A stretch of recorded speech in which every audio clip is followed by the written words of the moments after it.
6 o'clock high and change after news here on a beautiful autumnal Sunday evening on the East Central Plains of Kansas. John Jacobson here with Sean Torres. Sunday night prime time, the Jacobson Report here on KOFO. 1220 1037. Listen live on KOFO.com. Sean will have that podcast up as well on the podcast link. As always, my co-host, Patrick J. Knapp Jr., the Georgetown legend, championship coach for the Georgetown Hoya women's hoops team, along his way to a distinguished multi-decade career as a head coach in women's NCAA athletics, now still covering those very games for ESPN, and still an administration official there at New Mexico State University with his own wonderful podcast, Play-by-Play, with Patrick Knapp and Jerry Busson. What a great fall we have had here on the East Central Plains. The Chiefs are rolling, and the Ottawa Braves had to postpone their game a day out at Evangel, 4 hours away from here because of inclement weather last evening. But again, we brought that game to you with Blake Griffin because we are your perpetual home and away voice of the Ottawa Braves. And tonight we welcome in everybody from Franklin and Anderson, Lynn and Miami, Johnson and Douglas counties, our folks in the KC suburbs such as Olathe, our folks up at the Wildcats of Baker U in Baldwin City, all of our KU friends up there in Lawrence, our Capital politicians in Topeka, folks from Emporia up by Manhattan and K-State, and then of course our Osawatomie and Osage and Linden and Richmond and Princeton, Paola and Gardner and Garnett, and caroming this signal here from the southern post of South Princeton Road here in Ottawa at the Radio Ranch. Coach, what a busy time of year. We got so many great sports in the mix. NFL, college football, basketball on the immediate horizon, both men's and women's NCAA action, and Major League playoffs. Coach, let's start with MLB. What's your take so far on this playoff run as we arc toward the World Series? Well, the Dodgers are buying another World Series. They've spent ungodly amounts of money with Ohtani and the Japanese pitchers that they have brought in who are doing a phenomenal job, Yamamoto and Saki. I hope Seattle can break through. They're the only team left in the major leagues who's never been to a World Series. Isn't that something? So Seattle has to break through at Toronto, which will be tough, but they won 2 games there earlier. So if it's Seattle and the Dodgers, I think it's a mismatch. Same with Toronto. I think both of those teams don't match up with the Dodgers bat for bat, nor do they have good bullpens. Seattle has good starting pitching, but I think the Dodgers, John, are on their way to another World Series championship. Yeah, Coach, I think you've called that beautifully. And as we start to traverse through some of our review of this weekend's items, I'll remind you of our wonderful sponsors, particularly my good friends Jim and Cindy Jandron. Not only are they the founders of that great renewable fuels ethanol plant that helps to make energy for a strong America, lean, clean, and green renewable fuels up in the southeast Nebraska area at Midwest Renewable Fuels, LLC, Midwest Renewable Energy, LLC. And we're going to move to some great clips here after I also thank LifeRunners.org, guys. LifeRunners.org. Dr. Pat Castle runs that. Jim and Cindy Jandron, big supporters of them. I want to do a shout out. Their A-Cross America Relay that began September 5th concludes next Saturday. The finish line is at our own Benedictine College just down the road in Atchison, 9:30 a.m. Saturday, October 25. The finish line is also the Benedictine homecoming football game that day and the famous Benedictine bet races that morning. I'll be out there. Guys, A-Cross America Relay, Life Runners. Go to liferunners.org, get your t-shirt, Run and Walk for Life, like the loving, gracious Deborah Jacobson does, building a culture of life, helping expectant mothers from during their pregnancies all the way through to after delivering the baby, helping expectant moms and their babies on the way and born thereafter. And boy, there is a legend that was born, folks, I think the other night. Coach, I think it ranks up there, arguably, one of the greatest individual performances in baseball history. You had Shohei Ohtani, the guy, 7 innings, 10 strikeouts, only 1 run allowed, and then 3 for 3 home runs. No pitcher, hitter has ever done that in the same game. You know, Ruth was a good pitcher, Babe Ruth, and a phenomenal batter, of course. Reggie Jackson was Mr. October. He could do the 3 homers. Pujols could do the 3 homers. We've had some other legendary within our lifetimes, Kirk Gibson, heroics. But guys, let's take a listen, and we'll listen to the final strikeout by Ohtani, and then some of his tremendous accomplishment Friday night in that game. Let's listen in. Hot hitters for the Brewers. And swing and a miss. Ohtani strikes him out on a splitter. Oh my goodness! Shohei Ohtani! Wow! Up and over the roof! A majestic blast! You heard 2 of those home runs and a multitude of those strikeouts.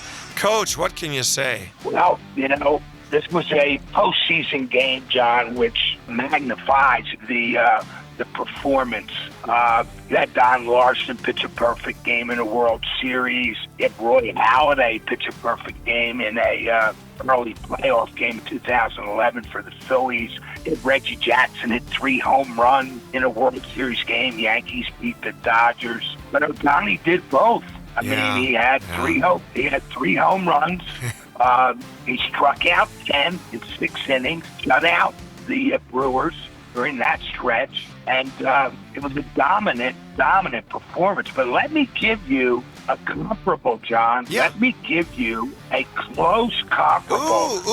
I'm unaware. Yeah, I'm unaware. Talk to me, baby. It was not in the World Series. It was not in a playoff game, however. Philadelphia Phillies pitcher Rick Wise in 1971 got out Cincinnati Reds. This was the Big Red Machine. The Big Red Machine with Bench and Rose and all of that great team under Sparky Anderson. Yes, the Big Red Machine. Yeah, you had Bench, you had Rose, you had Lee May, you had George Foster, you had all Joe Morgan. Oh my you had goodness, all that's those right. guys. All those guys are Hall of Famers. Rick Wise didn't just shut them out. He no-hit them. Wow. And he hit 2 home runs that day. Seriously. Yep. That's great trivia. So 1971. Well, I would expect a Phillies fan like you to not be remiss and neglect that factoid. That's pretty awesome, Coach. That's why we have Coach on the show here.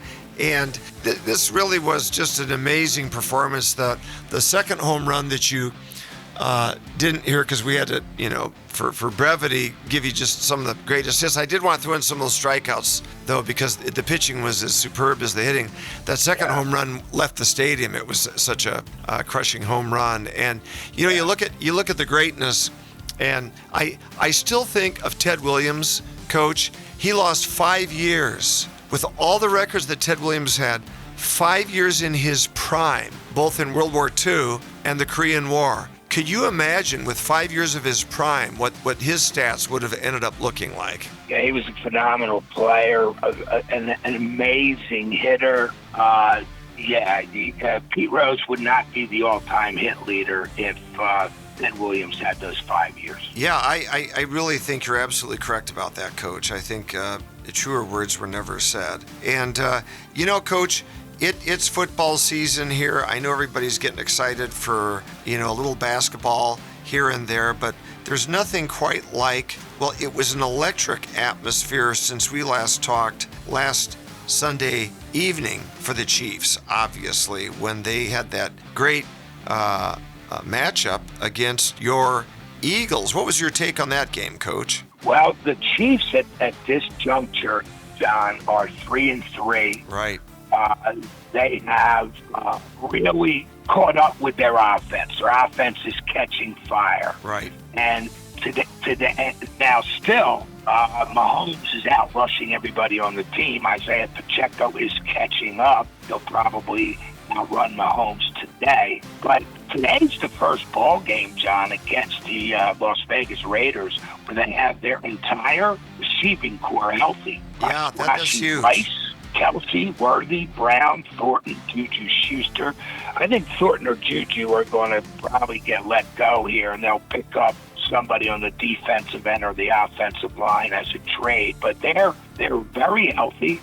The Chiefs today are up 31-0 against Las Vegas, and a probable win. And Rashi Rice already has 2 touchdowns, so they're reaping the benefits. Coach, and getting above 500 for the first time is, you hear that drum being beaten here in the background, and the Chiefs fans are doing that tomahawk chop because after an 0-2 start now, they have won 4 of their last 5 now. They are up 4-3. They will be won. Yeah, 4 of their last 5. Yeah, 0-2, now 4-3. 4 of their last 5. Yeah. So, Coach, do they look like they're a safe team to make the playoffs at this juncture? I think so. I know several pundits that I read or listen to have them rated right now the best team in the NFL. They just see them catching fire. If you rate a top 10 right now, there's several key pundits who have them at number 1. They demolished Baltimore. Tough loss against Jacksonville, but they played well in that game, and Jacksonville just had the ball last and scored. Great Trevor Lawrence drive. And then, of course, they beat a very good Detroit team. Today, they'll mop up with the Raiders. I think they're on their way, John. Yeah, a great win against Detroit last night. I think I said Phillies. I still got Eagles on my mind, or Eagles or Phillies there. Hey, the Eagles are going to be a contender, though. They really have a good team, don't they, Coach? They do. They're playing the Minnesota Vikings today, and by the time this airs, that close game will have ended. The Eagles' offense is up and down. Yeah. It's up and down. Yeah. So Minnesota has recently taken the lead in a very close game right now. Yeah, they were behind the whole game and shut out there early on. So that's going to be interesting to see how that matriculates. We're obviously taping right before that game ends here late on a Sunday afternoon. Coach, the Baltimore Ravens, were they just psychologically destroyed by that comeback win early in the season against them in that first game? I don't know how to categorize the Ravens. There are numerous Hall of Fame players on that roster. They are 1-5. Unbelievable. I think that first game just destroyed them psychologically. They were up so big, and then they just gave it away. Against Buffalo, right? Yeah, exactly. Buffalo. Unbelievable. Yeah, they had that game, and Derrick Henry fumbled, and the next thing you know, the Bills score. They're 1-5 the last 3 games. Lamar Jackson, their starting quarterback, has not played. He will not play this game either, so that definitely hurts them. Nobody's counting them as a playoff team right now. Nobody. No, they'll be lucky to get to 500 at this pace. They really have to run the table almost to pull that off. Coach, let's go to college football. Man, what an exciting day yesterday. As you know, imports that the loving, gracious Deborah and I are. She's mourning her Big Red loss, her Husker loss to Minnesota, and she's not quiet about it on social media. She's very frustrated. Maybe he'll keep Matt Rule in Lincoln, although the buzz still is that Rule's going to go to Penn State. I thought Iowa was going to choke that game away last night with that incredible blunder of trying a 66-yard field goal at the end of the first half, blocked for a gimme touchdown block and recovery for Penn State. This Iowa team is maddeningly infuriating, and yet, Coach, they still find a way to win. At least Kansas and K-State aren't quite as big a cardiac kids. How do our Kansas teams do? And then give me your survey of the whole country. And you know me, you're a Notre Dame guy. I'm not. I say ND's overrated. You're going to argue with me on that. So take it away, Coach Knapp, in the wide world of Knapp. Well, the USA Today coaches poll just came out. It's got Ohio State 1. It's got the Church of Signetti, Indiana, number 2, Texas A&M 3, Alabama 4, Georgia 5. We can keep going down the list. BYU 10 if we look locally at the Big 12, John. BYU at the top of the Big 12. Coach, let me just interrupt. It's infuriating me Yeah. when I tell you how infuriating this Iowa team is. They outplayed Indiana that entire game a week ago at Iowa City. Well, 2 weeks ago, actually. And still came away with the loss. Think of this Iowa team. They lose on the last second on that field goal at Iowa State. And then they screw the pooch, I'll just say it, against Indiana, and all of a sudden Drew Stevens is kicking like Harrison Butker is this year, erratically. That did not help Iowa against Indiana. It wasn't the only thing, but Iowa had outplayed those guys. So Indiana number 2. They're killing me, Coach. Where do they got the Irish at right now? They have Notre Dame at 13, which means they'll be in the playoff. On the brink. Yep, on the brink. They'll be in the playoff if they run the table. The other Big 12 teams in here are Cincinnati, who we've seen play well against K-State and KU. I thought they were nothing because Nebraska beat them. I thought Cincinnati would be a below 500 team. How wrong I was. They have 4-0 with 6-1 overall, 4-0 in the league. Brandon Sorsby, their quarterback, has really accelerated. The other Big 12 team, Arizona State at number 25, who upset Texas Tech yesterday. Big game yesterday on TV, national TV, Big comeback by the Houston Cougars, who are 6-1 overall. And Iowa State, 2-2 and 5-2 is the 6th best team in the league right now. But you know what's happening next weekend, John. You know it's K-State versus KU on TNT. That could be a hinge game for both of those teams. Both teams really need to win that one badly, Coach. Go ahead, take it from here. It will be a hinge game, particularly if you're looking to get into a bowl and be above 500. Yes. K-State is 10th in offense in the Big 12, 13th in defense, which is their Achilles heel. Oh, yeah. Overall, they're 2-2 in the league, 3-4 overall. Kansas is 2-2 overall, but 2-2 in the Big 12, 4-3 overall. They have way better offensive stats. They're 7th in offense. I really like Kansas's offense. Jalen Daniels at quarterback is having a good year. They are 9th in defense. They're a little bit more stout up front than KU. I would look for a game, to be honest with you, that would go to the last minute or in overtime. You're right, John. Both teams need that game. Yeah, for bowl eligibility. Was just up there on Mass Avenue on Monday night with our good friend and program sponsor, Joe Casarino. We were up there at the Basil Leaf, which is a fine Italian restaurant there. That's as sparsely populated as I'll ever see Mass Avenue there up in Lawrence on a Monday night, a weekday night. No home game day vibe, but when Deb and I are up there on the weekends, it's hard to even walk down the street. It is just a party lane up there, and people have such a great experience there.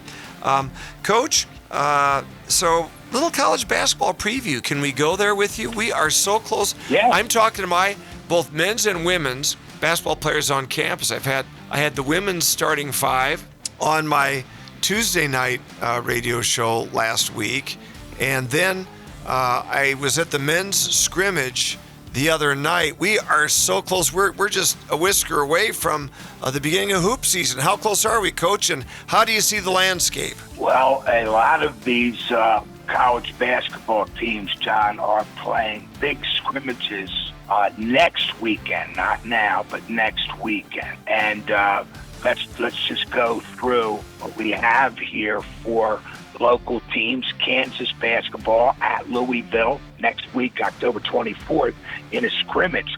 All of these teams now, John, are scrimmaging twice very early in the year. KU had its what we used to call Midnight Madness the other day. Yes. It was highly publicized. Bill Self told the crowd that he really loved this team. They got along well. He really showered the group with a lot of accolades. And they seem to have a really interesting Midnight Madness there with a half-court shootout, scrimmages by the men and the women. They had a little skit where they brought back old KU greats like now posthumously, obviously, Will Chamberlain and many others, but the players played these parts and got into costume. So that seemed pretty funny. And, then had a nice 10-minute scrimmage. Kansas basketball right now, to me, and of course it's very early, you have to see people on the court. 1, 2, 3, 4, 5, 7 freshmen on this team. Wow. And many of them are highly rated. Darren Peterson, the 6'6" forward, was a very highly rated recruit coming in. He might have been 4th or 5th in the country. Paul Mibia, a 7-footer from Africa, freshman. I can keep going down the list. I think Cole Rosario, 6'6" player, will have a big part in Kansas's offense with his scoring. So, although there are some veterans on the team, and most of them this year, John, are transfers, the freshmen are going to be a big part of what KU does. Now we go to Kansas State. They will be at Missouri on October 24th. I like these scrimmages early in the year against quality teams. Exactly. I think they really help you know where you are at. And then Kansas State is really transfer you. I don't recognize many returning players other than David Castillo, who was a sophomore guard who played in every game last year, but was not a big scoring contributor. The biggest transfer coming into K-State will be P.J. Haggerty out of Memphis, averaged 21 points a game. Doran Buca from Italy, 7'2", doesn't have big stats, but is being highly rated. Nate Johnson was the MAC Player of the Year from Akron. Now that's not a bad accolade. Wow. So he comes in. And then Andre Kostic, 6'6", from Serbia, one of the top pros in Europe. A young kid comes in. And that Kostic name, I need to do more research, John, but there is a long line of Kostic greats that have come out of Serbia that probably have played some lineage in the United Yeah. States. Yeah, so, KU looks to have a nice transfer squad, but you never know until they all get together. And then you've got the top 25. Yeah. Which, how about this? To protect the top 25, John, you've got Purdue at the top. How about that? Wow, Big Ten. Houston 2, Florida 3, UConn 4, St. John's 5, the Big East.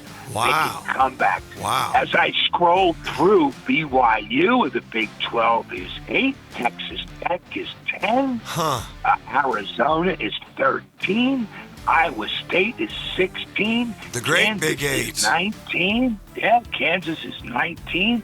So you have numerous Big 12 teams in the early. Yeah, many from the great 25. Big Eight, from the great old Big Eight. Yeah, man.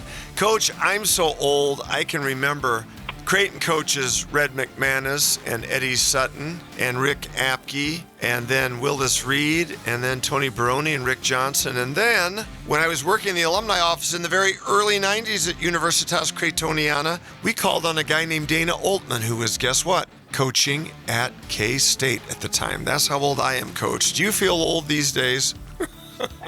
No. The show, the podcast, my TV work, all keeps me moving, John. Coach, you are nimble and you are Dr. Ubiquitous. You are almost everywhere on these multimedia formats with your fingers on the pulse of both media and the academy. And that is where everything is happening these days, guys, in our culture, in our politics. It's the intersection of media with higher education. America's fixated on athletic competition at our universities, and the multimedia contracts is absolutely incredible. Coach, how can they find your great play-by-play broadcast that we also link to on our own website here at KOFO.com?